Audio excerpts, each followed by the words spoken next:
Hello, kiddies. It's your old pal, John Kassir, the voice of the Crypt Keeper. And you're listening to The Bottom Shelf.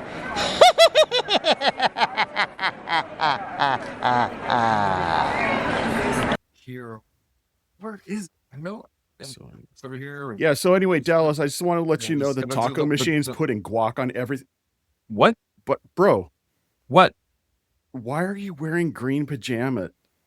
Is that spandex? Sir, I know too much about you now, Dallas. I need to go bleach my mind. Highly scientific space armor. Sir. No, that is... John, it is Power Rangers month. I'm trying to find my dragon dagger. I'm looking through this box. Everything's everywhere. There's just, what is all this junk? Kevin, what is it? Whoa. Well, here's something relevant to what we're supposed to be doing. There's a movie. Let's go. Which one is it? What is it? Is it Turbo? What is that? It's this one. Oh, no. John, no. Don't open that. Prepare yourself to discover a world of terrible movies. High above the planet Geekery, a group of intrepid explorers hover over the dangerous planet in their fabulous super-orbital spacecraft. Their mission? To conduct a complete analysis of movies known throughout the universe as terrible. So grab your space popcorn, grab your freeze-dried ice cream, and join us for today's mission of discovery and wonder. Are these movies better than the galaxy thinks? Or do they really belong on the bottom shelf?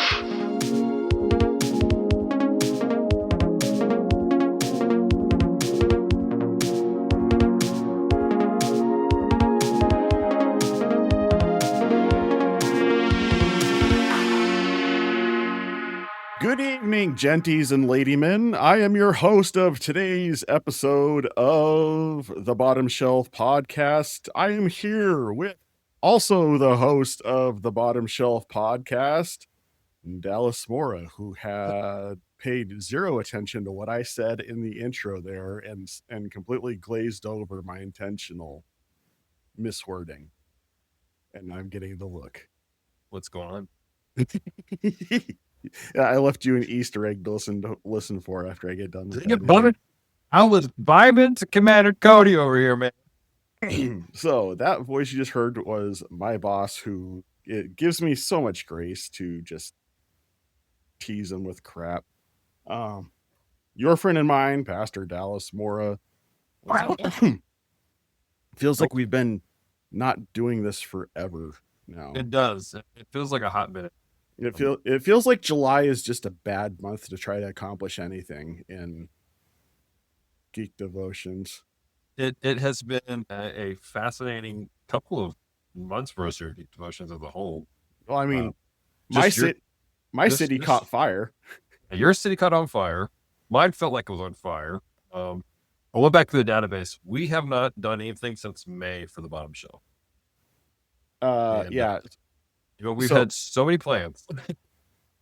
Life has been so real for us. Like, not even joking, my city has been on fire. I'm not going to give anybody addresses, but if you guys actually look up Spokane, Washington fire, you will see national news about I was evacuated for a couple of days, type on fire in my city. So, which is crazy. And I'm so glad that you're okay. I was talking to my dad, and he's like, with some of the stuff that you need to get replaced on your house, maybe your house burning down wouldn't be such a bad idea. And I'm like, holy I had crap. that same thought. I'm insured. Right. This is not permissible evidence in the court of law about income and arson. Every statement made on this show is completely for entertainment purposes only, and is not to be taken as factual or as advisable. Indeed. But that being said, hello. It's been forever since we've done this. Dallas, what are we doing today, John? You have picked up something that you should not have picked up. We are doing Saban's Power Rangers from 2017. You say I shouldn't be doing this. I'm gonna be straight with you and everybody else out there in listening land. Um, I like Power Rangers came out. Like I was too old for Power Rangers when Power Rangers became a thing. Like I I just barely missed their demographic audience. And so as a result, I was never a part of that fandom. So I have like zero frame of reference for this thing that you're telling me I ought not to have touched. This is honestly the only thing I'm excited about is the fact that we're coming in with a fresh mind. The fact that you weren't raised on the Power Rangers, like I was. I was raised on Power Rangers. I was there for the people remember this. It premiered primetime television as a special event on Fox. I was there to watch that. I was so excited to watch it when it started syndicating or going out on a daily basis. Yeah, I got nothing. I got nothing. I like. I say that the property is what I'm talking about, not this movie. Right. So I'm curious to see how you, as a fresh mind, receive this. Yeah, I don't know. All I know is that this was the weird show that was on after the X-Men cartoon on Saturday mornings for me. So then that was a cool cartoon. And I still watch the X-Men cartoon and not Power Rangers, mostly just due to the fact that I was still reading comic books and really wanted to see if they were going to let Wolverine use his claws this week. That's fair. Well, you have the box, man. Why don't you read the back of the box and let's get this party. Well, I'm going to read the back of the box only because you refuse to touch the box. All right. So I've always read this as Saban. So Saban. It's Saban. Okay. Yes. Sorry. Pardon my American pronunciation of that. And I should know better, being as I'm studying the Japanese language. I have a goal, but we won't talk about it. Saban is an American. It is? He is. Weird. I'll explain the whole thing about Power Rangers after we get started. Okay.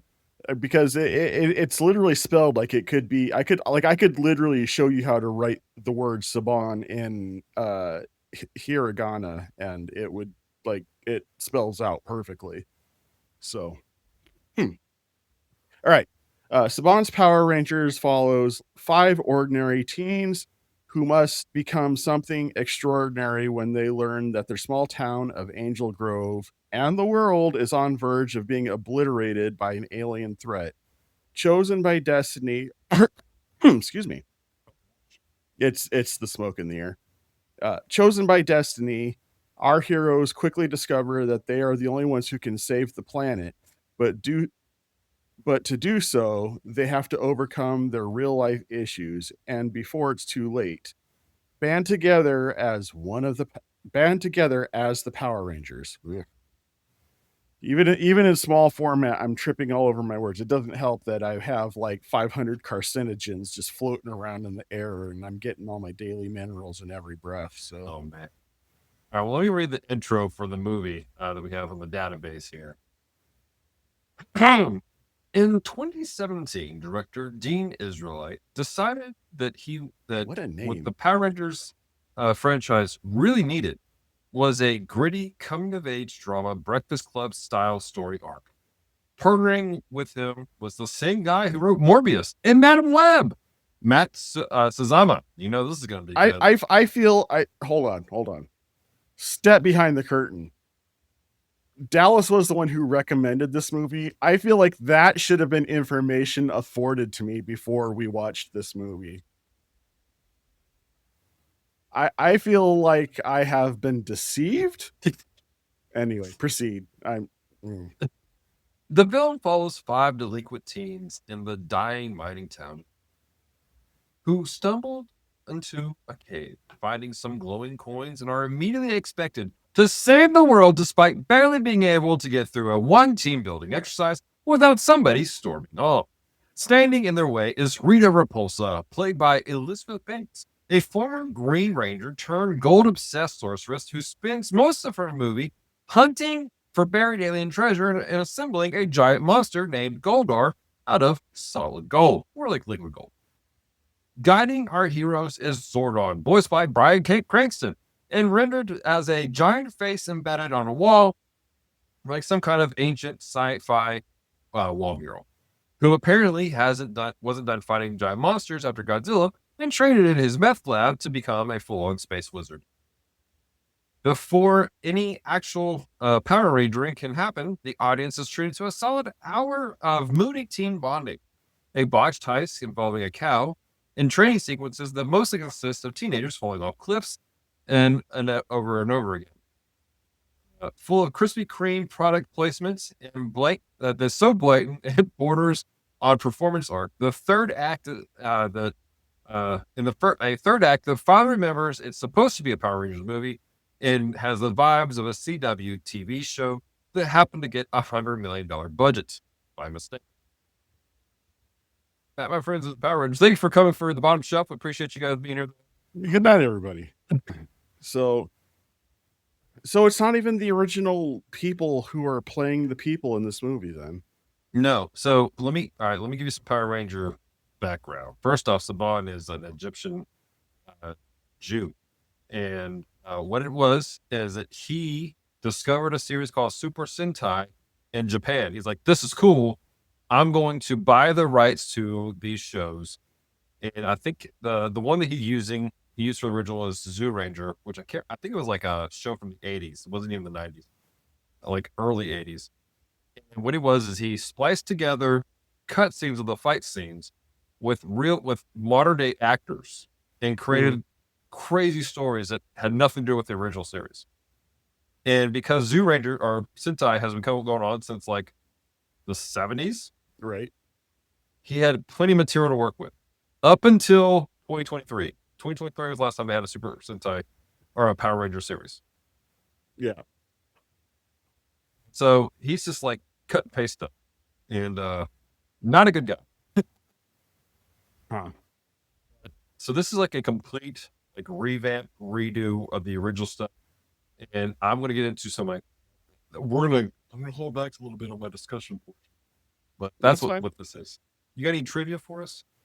Yeah, I have a few. IMDb has a few factoids for us. Ludi Lin visited his old high school to prepare for his role as Zach.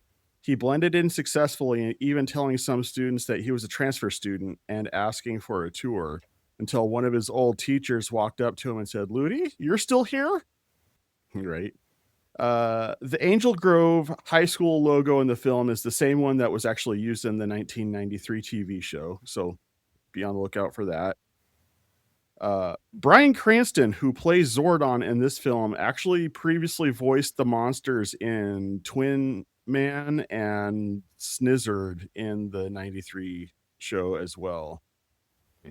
So apparently Cranston's got some Power Rangers cred. Let's go. To confirm her casting announcement on Twitter, Elizabeth Banks said, "After 10,000 years, I'm free. It's time to conquer Earth. It's time to play Rita Repulsa in the new Power Rangers movie." And apparently this was in reference to the character's line in the opening credits of the 93 TV show. Yes, it was. And then for my final little factoid, a linguist was actually hired to create the language of Eltar. Bryan Cranston and Bill Hader had problems with the language, but apparently Elizabeth Banks became fluent in it. Oh, wow. Yeah, so I have a factoid for you. Go ahead. Elizabeth Banks was the help produce Cocaine Bear.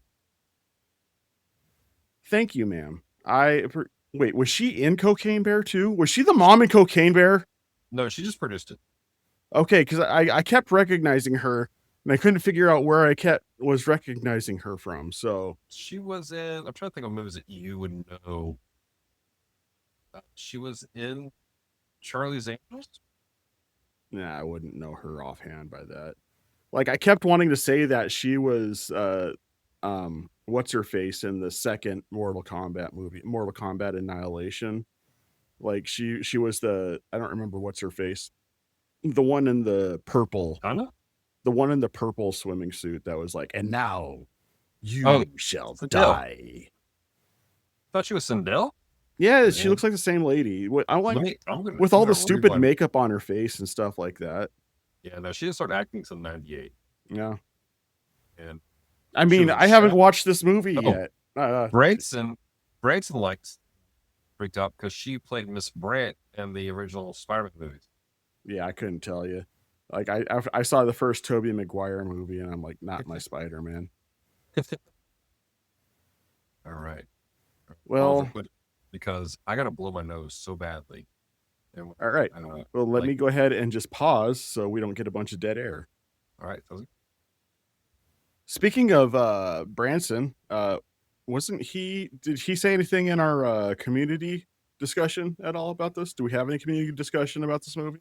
We have community discussion. Can say from talking to Branson I remember liking it, but I don't remember much about it. No. But we do have a variety of things. Drew from the Cellcast, a fantastic podcast you guys should check out, says Power Rangers, not as bad as I thought it was, but still not what I wanted it to be. Okay. Now, your friend of the show who had some interesting that you guys were afraid of about on a previous movie that we watched. That's all I remember. I don't remember what movie it was. But Makasi said, I feel that Saban's Power Rangers is overhated, though I can understand some of the criticisms. That's fair. Brandon R. Power Rangers was fine, not necessary. Paladin Pirate. Yeah. Paladin Pirate, who I consistently get mixed up with Brandon R on the Discord. If you're not on the Discord, go join. But for some reason, I get those two guys mixed up. He says, for Power Rangers, it wasn't bad. Just took itself a little too seriously. Also, while I don't have a problem with the Rangers earning their powers, it took way too long. I think they were expecting more movies. Geeky Guys Forgot Jason from Geeky Guys Forgotten in Orange County. As Saban's Power Rangers kind of made me sad to watch. It tried to imitate the magic of the original show while being extremely embarrassed by what it was. Well, there you have it.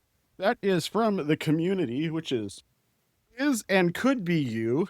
So if you weren't on here and you're like, hey, I have thoughts that I could have said about this movie. Yes, you could have, and we would have said it on the show too. All you have to do is either follow us on the socials or jump on our Discord, because we love hearing from you guys and we want to interact with you guys more. So that being said, Dallas, being as you grew up with this property and I very much didn't, what are your expectations for this film? All right, so I watched this years ago in 2017. I'm trying to remember if I did something with Geeks Under Grace or not for it. But Celeste, I went to the theater, we watched it, and we were not impressed by it at all. Celeste had, like you, had not from a reference for it for the most part. But for me, it just, I think that, like they said in the community chat, it was missing a lot of the magic and the thrill of the original series. So I'm hoping that with it being series 2017, 18, 19, 20, 21, 22, 23, 24, 25, 26, 9 years later, maybe it's recovered for me a little bit. Now maybe I'm kind of removed. I can come with fresh eyes. That's kind of where we're at. I don't know. It's like you said, for me, I have 0 point of reference for this fandom. Like, I vaguely remember chuckling about how they made the black guy the Black Ranger on the original run of the show. Thinking to myself, like, do they not have a PR or at very HR person? But basically what it comes down to is I have zero associations with the show. I have a vague idea about teenagers that turn into ninjas that fight ridiculous looking men in rubber monster suits, and that there's a guy who plays a magical flute that everybody hates. No, everyone likes it. What's that? Everyone likes that character. He's the character people love. Right, but when there was like a long period of time where he would go around playing the flute and everybody was like trying to stop him. Like 5 episodes. Bro, that's what I know about that character. I mean, Oh, by the you can correct me all you want, but that's like literally what I remember for commercials, like after Disney afternoon. You know what I mean? Hey, by the way, I rewound the clock, and so last night I watched Power Rangers for the sole purpose of writing the Bible study for Geeks Under Grace, which you guys can still find today at geeksundergrace.com if you want. Good old Geeks Under Grace. There, Do the Bible study. there were some people over there that helped me through some very hard times in my life. Yeah. I've through Geek Devotions, I've had the opportunity of meeting one of the more important ones, and that got awkward. So I'm going to keep moving on. So that being said, I think we actually have to watch this thing now. Or Yeah. We have to hit play on. Okay, well, let's do this. Dear listeners, this is your opportunity to escape. Our crew has just entered into the media projection chamber. What horrors and madness that they consume are unknown. Their mental state upon their return is unknown. You have been warned. So, I have a question. You might know better than me, being the Power Rangers guy, Dallas. Mm-hmm. Do you know if they got paid per how many times they said the words Krispy Kreme in this movie? You know, I don't even like Krispy Kreme, so hopefully they got something out of them, because it surely wasn't good donuts. Bro, how many times did they say that say Krispy Kreme in this movie? It was ridiculous. Like, again, like when it felt like Krispy Kreme was a main donor for this. It had to have been. This had to have been the most ham-fisted product placement I have ever seen in a movie in my life. Right. And that's not I can say it here because that's not a spoiler. Like, it spoils nothing for me to tell you that the product placement for Krispy Kreme in this movie was bonkers. Just sheer insanity. Like, I am not the person to complain to when it comes to product placement, because I don't typically notice it. And then people are, I can't believe we could. No, I noticed. I felt it in this one. And if I feel it, everybody feels it. It was kind of ridiculous. Now, I looked up the Power Rangers fandom wiki page.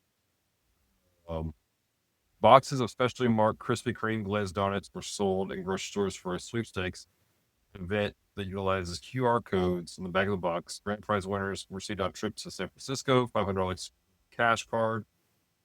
Blah blah blah blah. Runners up would receive prize ranging from free donuts, cash movie tickets, and up to $200 value of Power Ranger merchandise.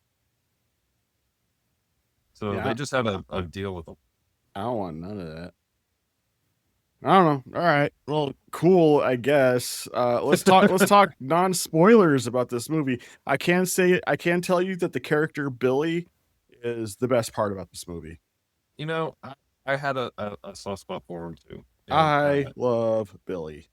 And some of it, I think, is akin to your reasoning for liking Billy also. And that is that I think RJ, Siler, did a great job of playing an autistic person. He overdid it at some scenes, but it felt like he hung out with autistic people. Yes. And it was respectful more than it was. Was this guy not on the spectrum at all? No. Holy moly! Mm-hmm. I like that dude does spectrum talk like no one's business. I'm not to name names to respect people's privacy, but there is a student in my youth group who Billy's character completely reminded me of in the biggest way. And so, like, I was just like, yeah, dude, that's totally such and such. And so like I had that mental connection on that particular character. And yeah, dude. So yeah, I'm with you. like he was the guy who kept me in the movie. Like Mm. outside of that, every other character that they had in this movie was unlikable. Like unlikable character. Like I would rename this movie if I was going to rename this movie, I would give it the same name that I gave the TV show Scrubs. Terrible Hold on. things happening to terrible people. Oh yeah, that's fair. Like as a fan of the franchise, as someone who grew up on Power Rangers, they fundamentally changed all the characters to the nth degree. Jason's no longer a martial arts expert who has good morals and standing. He's a football jock that blew his knee and was kind of rebellious. Kimberly was still kind of a cheerleader, but Mhm.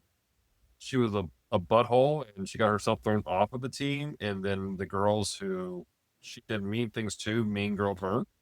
Mhm. Zach was nothing like his character. Zach is a fun-loving, like pop dancing dude, and this guy was just kind of a Maniac.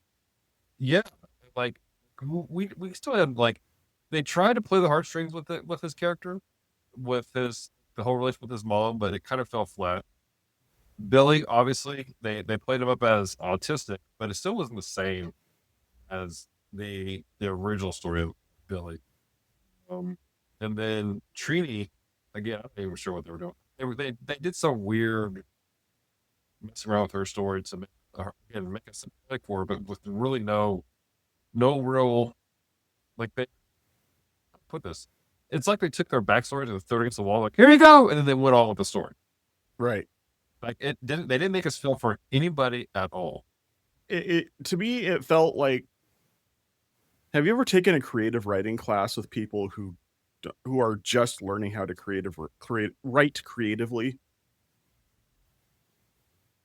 And everyone That's suddenly what it does the story of the man in the wall in the shadow. what? Don't worry. Anyway, that's kind of what it felt like to me, where it felt like somebody was trying to write a story but put too much backstory in. That's what it felt like. It felt like they had all these ideas of melodrama and emotional backstory they wanted to put in, but then they realized they had more backstory than they had time for a movie. So they tried to put the most dramatic parts of everybody's backstory in all at once.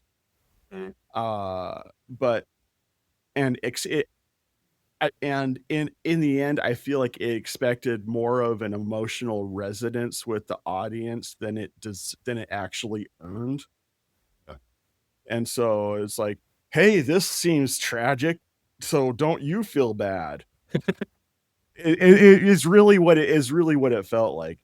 And Yeah. again, the only person they really didn't do that with was Billy.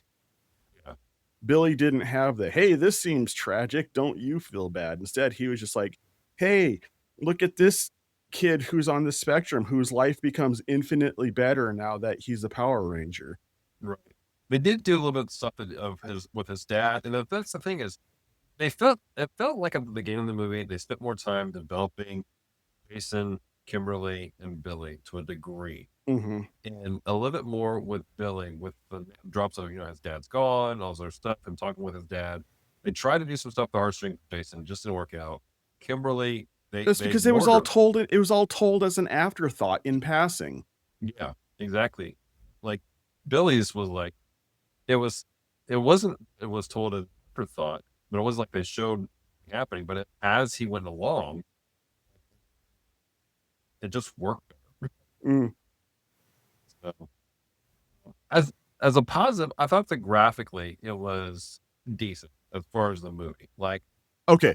enjoyed the upgraded spacesuits. Mm-hmm. There wasn't just spandex. All right. Little horsepower peek behind the curtain here, real fast, Dallas. I had in a side conversation that Dallas and I have when we actually are watching these movies in real life outside of the narrative that we put on. I watched this movie in ultra high definition 4K via Amazon. What definition did you watch this movie in? Like what Whatever my Blu-ray was. Where did it go? you watched it off your Blu-ray? Yeah, I watched it on Blu-ray. Okay, so you watched it in 1080. I will say this. I tried to give this movie every chance to succeed for me. I wanted to give it for as much of a blank slate as I went into it. So I watched it in Ultra HD. I can tell you that they put money into trying to make this movie look good. Yeah. Because I wanted it to succeed on its own merits. And so if you give it the UHD treatment, if the effects are cheap, you're going to see it. And Yeah. I will say in 4K, it felt good for sure to go with what you're saying. I mean, the suits were cool. I hated the whole. You have this with every series where you have masks. They're going to have the face come off because you want to see the act. I hated that too, especially when one of the 3 rules that they emphasized at the very beginning was you cannot give away your identity. Exactly. But other than that, the suits were actually kind of lit, and dare I say, for the most part, I think they were better than the Power Rangers suits from the Power Rangers the movie from back in the day, and that's 90% of the reason why it's better than the one they had from the '90s movie. Is, and I don't know why this is, John. This is stuff that you don't care about, but in the series, I'll have the color costumes with the diamonds on the chest. Right. For whatever reason, every time they were illustrated, be it in comics, whatever, they put their coin medallion symbol in the middle of the chest. And in the movie, they did the same thing. I thought it was stupid. It looks bad. There's no reason for it whatsoever. And so that was one of the bonus points that they didn't have that in there. It's sort of like saying, hooray, the suit doesn't have bat nipples to me, man. It's just kind of like that. It's like, hey, no bat nipples. Like that's legitimately a better part of it. The only suit from the original series or from the original movie that was good was the White Ranger's suit. I will say this. I'm glad you brought the suits up because that reminded me of something else that I wanted to say that wasn't spoilery. Although it might tip my hand a little bit on this movie. That the way this movie was shot, it feels like they were intentionally trying to scrub the optimism out of the property that you instinctively felt off of the original series and original movie.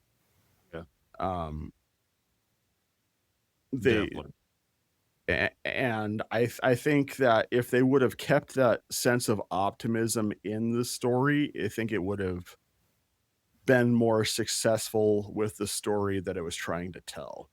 Yeah, I think that's an accurate statement there. And that's one of the first, like, I actually have written down that everything is just so bleak, and it's just, I think that's part of the reason why so many original fans disliked this movie. Was the fact that the original series was, it's a kid's show. First off, hold on one second. You want to best list? Let me. And while it is a kid's show, there's still this level of like, there's hope. This is the problem. We off camera, John and I were trying to figure out a second film to do for this month. We had something planned, but we decided we're going to mix that with something else. And I brought up the idea of possibly the short film that was on YouTube, and which we're not going to do, by the way. But one of the things people hate about it was void of hope, the purity of the Power Rangers, and this was borderline stripping out all the stuff happens. And so I think you hit it on the head, right? And it's funny hearing it come out of my mouth because that legitimately is the biggest gripe I have with all the Superman properties is it's overly colorful and optimistic. Mhm. And so like you would expect me to be like, hey, let's suck it all out. But I think there's a balance to be had. Like there need if you can I am like of anybody who's on of the Geek Devotions cast of volunteers, uh I am the one who likes the darker properties. Mhm. But I'm also going to be the first person that it's going to tell you that there needs to be some balance to it. Right. Otherwise, it's not going to feel good. Like either on one side you're too happy, Smurfy, everybody's lovey dovey, and we all and nothing ever really had any stakes. Versus, on the other side, the bad guys or life or whatever else is just constantly dunking on the person who's trying to produce something positive, and it's like, well, what's the point then? Mhm. If there's no payoff for doing the right thing, then why are we doing the right thing? Right. You know, That's an interesting conversation point. If you don't mind sitting here for just a second, we'll cut this out if you want to. How does that viewpoint work with your enjoyment of like Lovecraftian fiction, where that is the whole point, where it all just bleak and doom and because the bleak and doom and gloom has a point. Like it's not just pointless. It's not pointless bleakness or pointless grimness just for the sake of doing it. Like Mhm. there's a reason behind it, and typically it's a warning of conducting yourself in certain ways, trying to overstep what your grasp of power should be, or seeking forbidden power or forbidden knowledge, and the It was kind of repercussions. like it's almost like the grim fairy tales type of stuff. It's like these are Yeah, dark stories, but there's a purpose for teaching people a deeper reason for it. And so, a deeper reason, and that reason in and of itself is the balance. I see where you're coming from. It's sort of like there's a difference between watching The Exorcist and then watching the Faces of Death, the old Mhm. Faces of Death videos, where it's just watching people die on Right. camera is all it is. I'm tracking with you now. Trying to think of other spoiler-free things. Oh, interesting aspect about the film that again you missed. There's always this contention about the colors associated with the actors. You I think I had talked Jason, about that earlier, didn't I? you had Jason the Red Ranger, Kimber the Pink Ranger, but then you get weird. In the original series, Billy was a white dude, not black. Zach was a black guy, Asian dude. Trini was an Asian young lady, not a Latina. It created some interesting aspects of it because people in, right around 2020 are going, wait a minute, why is the black guy the Black Ranger? And why is the Asian girl the Yellow Ranger? What's happening here? Now, for context about Trini being the Yellow Ranger, that was mostly because they wanted to have two female characters in the original Super Sentai footage. Zoo Ranger, there was only one female character. So they found an actress who was small enough that they could justify her body type being the one that was on screen as the Yellow Ranger.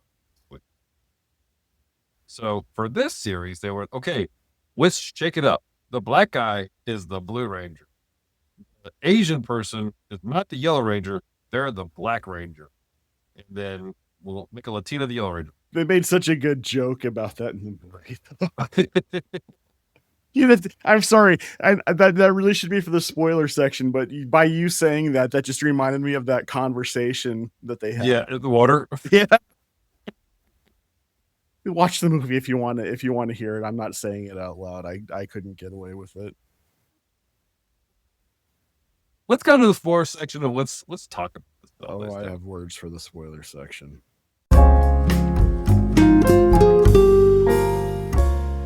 Ladies and gentlemen, the spoiler section.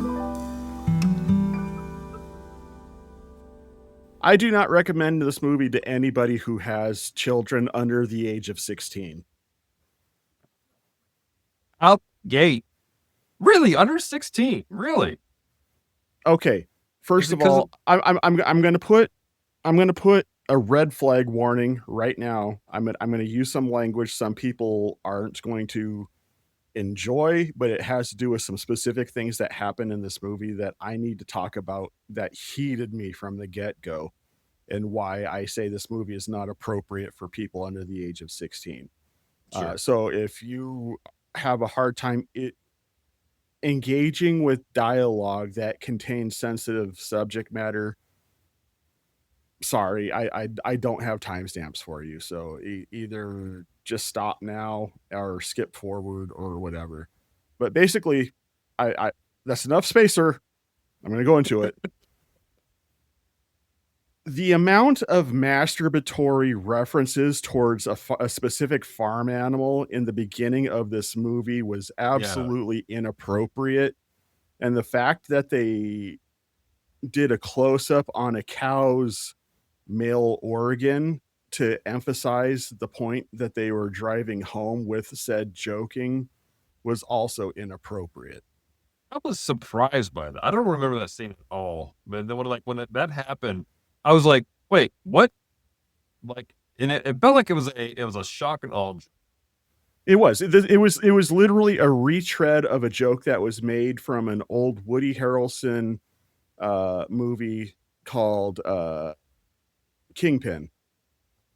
They make a very similar joke in that movie, and it's more appropriate in that movie because that it's a crude humor style movie, whereas this was even more appropriate than Shazam in a strip club.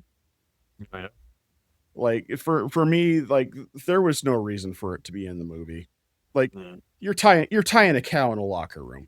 Right. You don't have, and there was no point where they even needed to bring that up. And yet they're just like, let's just stick it in here for no purpose. It started me out on such the wrong foot for this movie.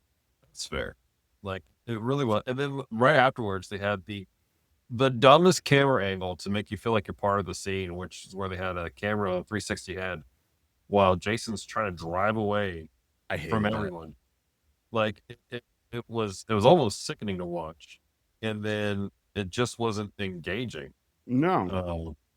And on top of that, that whole scene, that whole thing, and this is where I get back to what we were talking about earlier about stripping away, is so who Jason was. None of these characters were right at all. And that was one of those things right off the bat, you're like, as a Power Rangers fan, you're going, this isn't right. This is not Jason in any form. And they tried to give him like this noble aspect later where like he didn't give up his friends, but there still was no real point to anything. Like they never really explained well why he was doing the crackhead stuff he was doing. This movie was just poorly written. From my perspective, I don't know if they hit. I can't reliably speak to the fandom tropes that they did or did not hit.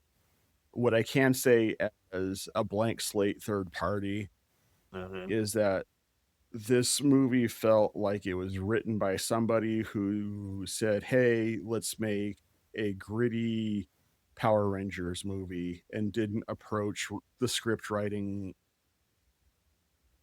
to be anything beyond just that specific idea.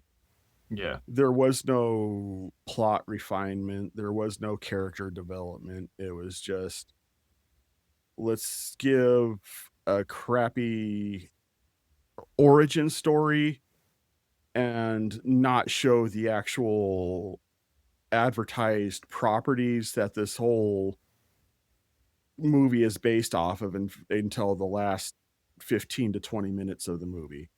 Oh, by the way, everybody, you don't see a Power Ranger until 20 minutes before the movie's over. Exactly. I'll say this. It almost felt like the everything was backburnered and given to the other guy. What was his name? Matt Sazama, and we talked about, did Morbius, he did Madame Web, because this movie came out at the same time as Kong Skull Island, which was a good film. I think the main writer for this, who was John Gantis, was more focused on doing Kong than this film. I will say, and then that's the reason why I said that I wish I would have known that the guy who did Madame Web had anything to do with this, because honestly, now that you've said that, this entire movie is the diner scene from Madame Web. Yeah, That's Yeah, all it it is. is. It's just the diner scene. You're not wrong. It's just a bunch of people making the obvious poor choices just for the sake of padding time limits until we have to get to the fight scene at the end, and then swap out Pepsi for Krispy Kreme. You're not wrong. I'll also add this: the director doesn't help either. This Dean Israelite, this dude has done nothing good. He did about 7 episodes of Are You Afraid of the Dark, the 2019 revival series, which didn't go well. He did a movie called The Astronauts, Project Almanac. Like, nothing he has done was good. And I'm really struggling with why Lionsgate, Saban, would hire this team, because nothing that this team has worked on was good. And this was touted as being like a revival series. Like, this was supposed to be something that was going to be great. Oh, they sure thought it was going to be, there was going to be sequels to it. You Oh, could yeah. tell by the way they did, even the post-credit scene where they were trying to tease the Green Ranger. Yeah. Like, they did so much, and yet, it's to quote the song, they've gone so far, but in the end, it didn't matter. Like, nothing about the team worked. The writing was bad all the way through. The jokes landed crudely or not at all, except for the one joke, which still was the one that you won't even say, the one where they're in the water and it's Zach. They're glowing, and Zach goes, "I'm black," and Billy, who's the black kid in this movie, goes, No, you're not. Like, that was the best joke of the movie. And like, but everything else was just the way you described it. It is the diner scene of Madame Web perfectly summarizes how this movie feels. And that's being objective, not even as a Power Ranger fan. It just, I went into genuinely wanting to enjoy it more. I'm going to go off separate because we got other things we talk about, but I did have a theory. I will say this again, as the token outsider, blank slate. I'm frustrated watching this movie because I can see how it could have been better. Mm-hmm. And in our little side chat that we have, apart from everything that we talk about consistently while we're watching these movies, Branson is a part of that conversation. Mm-hmm. And he did pipe in, and because I had made a funny little meme to send everybody, like, John, 20 minutes into the movie, still waiting for something to happen. and Branson's like, well, the way this movie pans out, if I remember it correctly, is unless you were a part of that fandom, there's not a whole lot for you to hang on to for the first parts of this movie. And it started occurring to me, because I remember that this movie was supposed to be a revival point for the series, a cinematic revival point. And it frustrates me as someone who wasn't a part of the initial fandom, because a lot of stuff that was put into this movie really felt like a nod and a wink to the the people of the old fandom.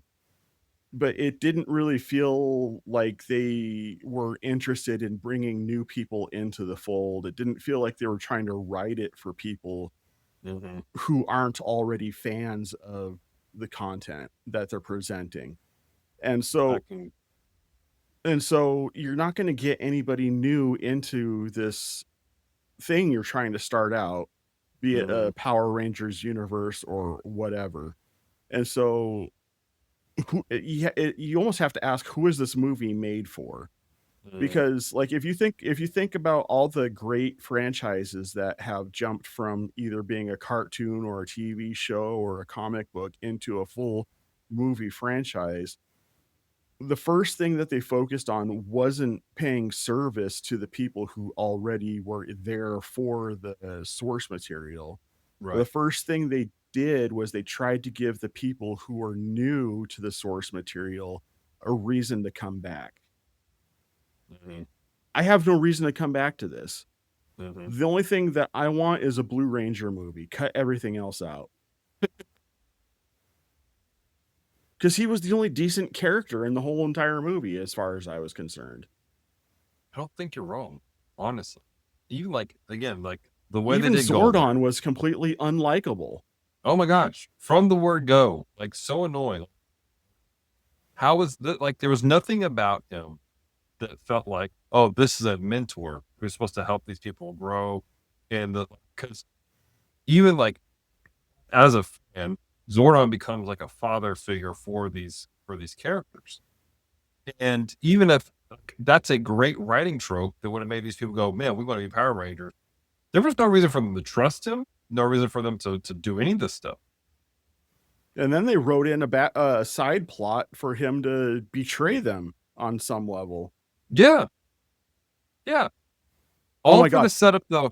All for the setup though of the ending where he goes, no, I'm gonna do this for Billy. This was almost the episode that didn't happen as well, Dallas. Oh, yeah. As soon as they did the whole Billy's dead, we're starting to morph, Zordon can come through. I'm like, if they took out the autistic kid so his body could be the vessel for Zordon, I'm turning this off. I think that would have been the thing that killed this movie for everybody, to be perfectly honest. I'm like, first of all, that is so offensive. Oh. So while watching this, I came up with a theory about what's happening in this. It's a theory to handle a major unexplained moment that took place in this movie. Now, for those who don't know, in this movie, when they find the coins, they're in a mining area and everything goes off and they're being chased by the cops. Magically, the cops are showing up. They didn't show up for the first explosion when Billy blew up the hole, but they're showing up for everything else now. While they're driving around, trying to escape, they're trying to be a train. They get hit by a train. The next scene, everyone wakes up mysteriously in their own beds. John, I present to you an isekai. They died on that thing and woke up parallel universe as Power Rangers. Could be. Like if I could be that is supported even more so by the rest of the script. Was that? Really poor movie writing. You're not wrong. You're not wrong. But that's the only way I can make this. Some of the stuff that happened makes sense because you're right. It's poor because there are so many moments where they just did stuff with no explanation, no clear. And I almost wonder if there's a director's cut somewhere where they fill in some of these plot holes. Because this was an entire they were trying to condense an entire TV series down into a movie. There were so many plot threads they tried to cram into this. The Yellow Ranger betrayal, which could have been a great movie plot point on its own. No, had to do it ham-fisted, only made 5 minutes of the total movie runtime, and that's including the We Forgive You scene. Mm-hmm. And you almost miss it. Like you almost miss that whole conversation point. Right. I mean, it's just that, and that's the whole movie. It's just they forsake developed plot points for quantity of plot points to have. Mm-hmm. And so everything's underdeveloped, poorly written, or ill-explained. Mm-hmm. Same thing as the whole thing that you're talking about. Was it an isekai? Was it poor movie writing? The world may never know. And I don't want to agree to either of them, because if I say it's isekai, I'm giving a bad writer an out to say, see, I intended it the whole time. And if it was isekai, then it's still bad writing because you poorly explained it. Yeah. So in either case, shame on you, writer. I'm sorry. This movie makes me mad. Like, I did see that. Legitimately, and I'm tipping my hat for my final grading, but legitimately, the first thing that came out of my mouth, but when I hit the credits, was thanks, I hate it. I think I hate it. Yeah. So I don't have anything else we can really talk about because I have nothing productive I could say about this movie. I have a lot I could say about this movie, but none of the it would fact be that the Zeo crystals, which again, as a fan, was kind of annoying when we were talking about the Zeo crystals, because Zeo crystals was a whole nother portion of Power Rangers layer. But the Zeo crystals were under a Krispy Kreme. And like Rita sitting in the Krispy Kreme, just eating a donut. While Goldar is like destroying it. It's like, what? What's happening here? Product placement. Oh wait, no. Wait, you got to do it. You got to do it like fist, like Enter the Fist.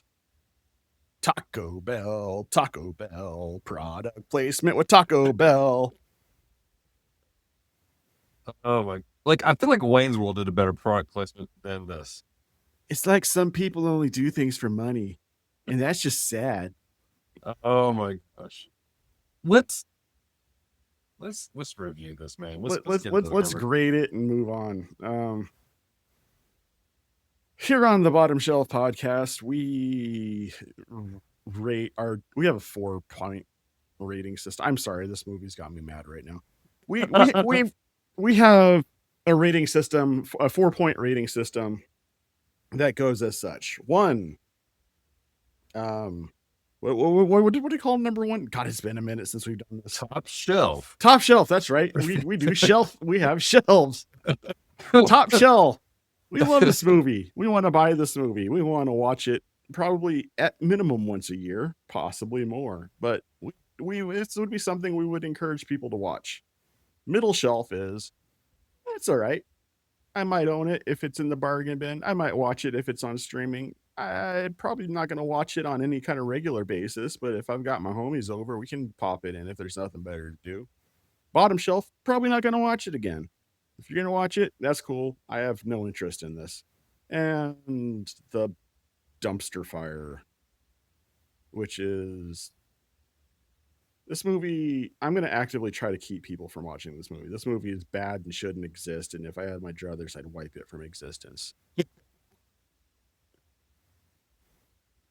So that being said, Dallas, how would you rate this movie? Well, John, as I've said in this podcast, this is not good. I would put Dragon Ball Evolution above this. Oof. Now, rating-wise on the other programs, it's Dragon Ball Evolution is rated a little much less. Maybe we'll do Dragon Ball Evolution one day. You'll find out, folks. You've been sufficiently warned. So, but obviously, I don't need to own this. That said, I do own this. I bought this for the sake of the collection. I have the original Power Rangers movie. I have, and so I was like, well, let me get this just for the sake of having it as proof that something happened here. I have no desire to put this on ever. This is the first time I've put this on. I was telling John, I bought this movie for 50 cents from the library. The library was getting rid of it. And it's the 2-disc DVD Blu-ray with the Ultravision, whatever streaming service. And I paid 50 cents for it. I found this 50 cents on the ground while I was at the library. So, it's good free. So, I'm going to put this on the bottom shelf. Like, way, like the edges are slowly, like, melting from the dumpster fire. Like, I'm not going to do what Kevin did with the fog. I'm not going to do that to this movie. But, yeah, this is not good, John. Dumpster fire. Oh, good. Complete trash. This movie's trash. Boo-boo, garbage, trash, baby diarrhea being barbecued with burning human hair, garbage, trash, feces, fart mouth, diarrhea caught in my eyes while I was asleep, waking up to it. Garbage. Wow. The only redemptive quality about this movie was Billy. And I'm willing to burn Billy's part just to make this movie cease to exist. This movie's garbage. I hated this movie. The only reason why I finished this movie was because I had to watch it for this show. I hated this movie. Like in my unholy trinity of movies, like this replaced something, because The Mist will not The Mist. The Mist. The Mist will forever be my most hated movie of all time. Wow. But The Mist, not The Fog, The Mist. So not the same movie that Kevin was burnt. Right.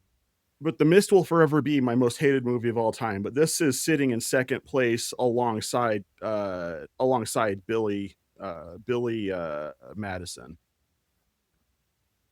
I hate this movie. Like, I understand why.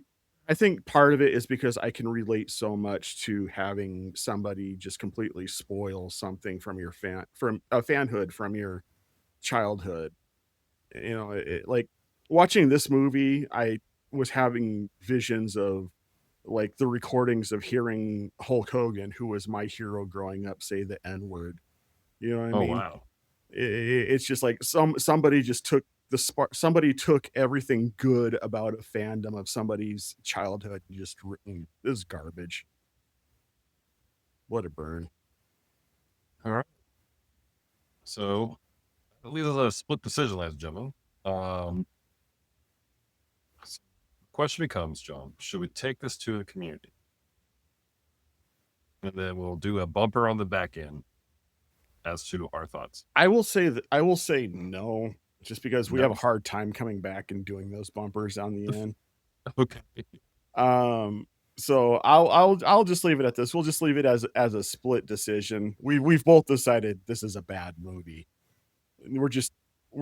I think if we're gonna take it to the community, I think it would be something where I like it, I hate it. Well, then yeah, let's have them talk about it.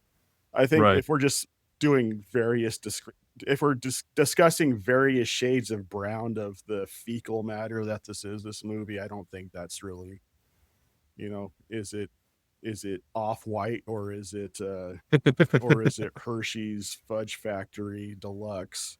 It's still got some corn in it. Yeah. So there you have it, everybody. We have a unanimous bad movie is what this is. Now, as far if you want to find out how bad it is, then I guess you'll have to watch it. But just don't. Well, ladies and gentlemen, thanks for hanging out. No. We got one more section to go to. I know, but that's get ready for it. Oh, okay. I'm sorry. You sound like you were closing the show down. I'm like, hang on a second, bro. With that, how it's been going so far tonight, I couldn't even remember that we had a 4-shelf rating system. It's all staying in too. That's Hollywood, baby. Let's go. This is a weak connection. All right, welcome to the Weak Connection section, everybody, where we try to find a little bit of hope and redemption out of the garbage heap that we just sifted through, so you don't have to. I've got nothing this week, Dallas. This movie just makes me mad. If I'm going to have any kind of a weak connection, it's going to be don't let the sun go down on your anger. So I'm going to be eating a lot of stress eating foods after I'm done with this episode for tonight. But that being said, Pastor Dallas, go ahead and give us something a bit more edifying than this movie sucks eggs. Yeah, so actually, there's a really good Bible study on this on Geeks Under Grace website. I will encourage you guys to check it out. But today's weak connection is not that. Rather, it's this moment in the movie where Kimberly is talking with Jason, and she reveals that she was a butthole. She did something inappropriate. She had shared a picture that was shared with her of another young lady, and it was an inappropriate picture, and she shared it out with the tagline of like, "Are you sure this is who you want to bring home to your mother?" And she was just mean girl.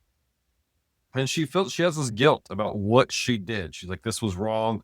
I'm an awful person." And Jason's talking to her. He goes, "Look, you did an awful thing, but it doesn't mean that you have to live your life as an awful person." And the aspect of redemption really is something that's important. And I want to point us to 2 Corinthians chapter 5, verse 17.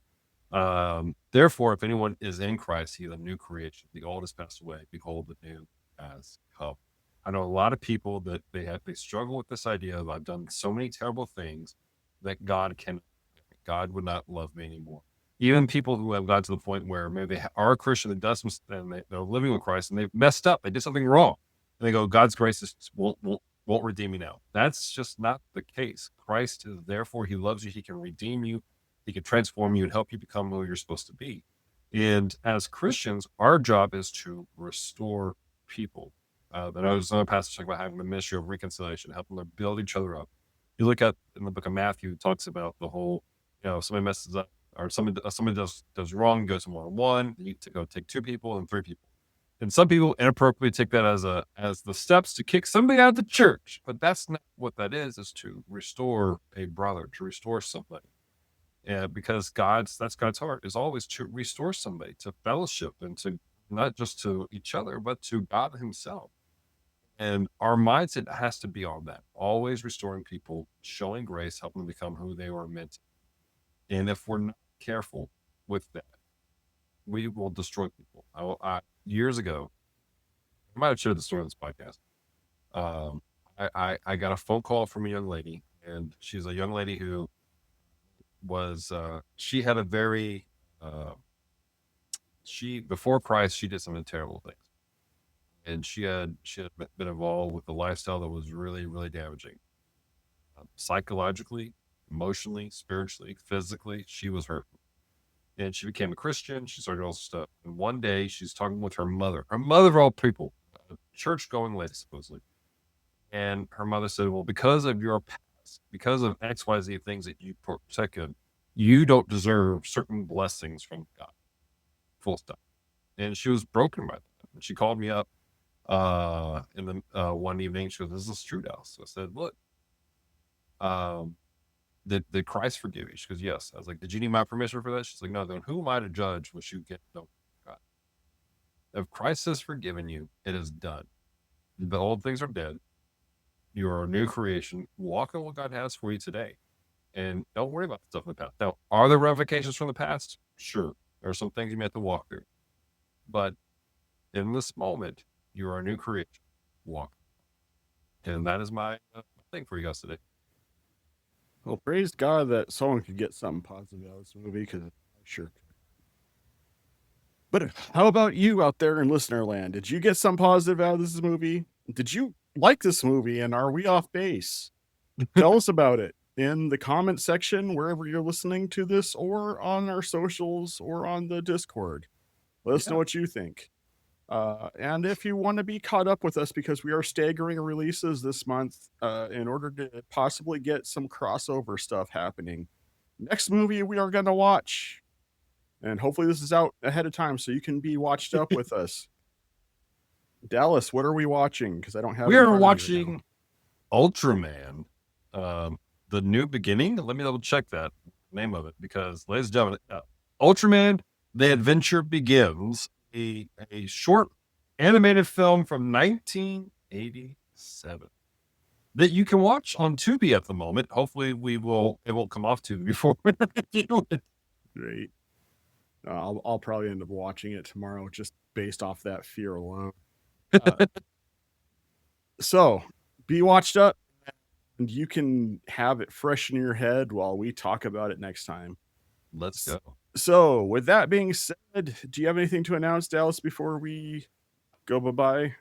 Yeah, a couple things. First off, depending on when this comes out, ladies and gentlemen, GeekCon is taking place at the end of the week that we're recording, actually, August 15, 16, 17, something like that. And Celeste and I will be there on the con floor. Love for you guys to come by our booth, say hi. Also, by the time this comes out, my book, How Do I Actually Pray, will be out and available for you guys to purchase off of Amazon. You get a Kindle version, and also a physical version if you want to.